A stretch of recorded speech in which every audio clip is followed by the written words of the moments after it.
Hello guys and welcome to my YouTube channel Tech Bom के। यह video काफ़ी important होने वाली है अगर आप भी यूज़ करते हैं iQOO Z11 5G फ़ोन और आपके फ़ोन में कोई भी साउंड प्रॉब्लम है, वॉल्यूम प्रॉब्लम है, तो इस प्रॉब्लम को कैसे सॉल्व करना इस वीडियो में बताएंगे। 100% गारंटी दोस्तों, कोई भी साउंड प्रॉब्लम हो सॉल्व हो जाएगी।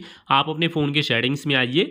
फ़ोन के सेटिंग्स में आने के बाद कुछ ऐसा इंटरफेस आपके स्क्रीन पे शो होता है।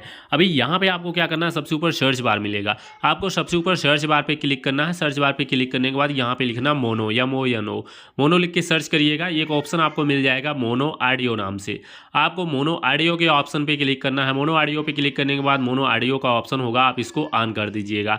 इसको ऑन करने के बाद क्या होगा, आपको जो ये ऑडियो बैलेंस का ऑप्शन, इसको राइट साइड करिए। पहले आप कोई म्यूजिक चला लीजिए अपने फ़ोन में और चेक कर लीजिए ऑडियो बैलेंस राइट साइड करने पे, लेफ्ट साइड करने पे या बीच में यानी सेंटर में करने पे, कहाँ पे करने पे आपके फ़ोन में बढ़िया साउंड मिल रहा है वहीं पे करके इसको छोड़ दीजिए। इसके बाद आप बैक आ जाइए सेटिंग में, हल्का सा नीचे आइएगा। एक ऑप्शन आपको मिल जाएगा साउंड एंड वाइब्रेशन नाम से, आप इस पर क्लिक करिएगा। साउंड एंड वाइब्रेशन के ऑप्शन पे क्लिक करने के बाद गाइस आपको यहाँ पे ऑडियो बूस्टर का ऑप्शन मिलेगा।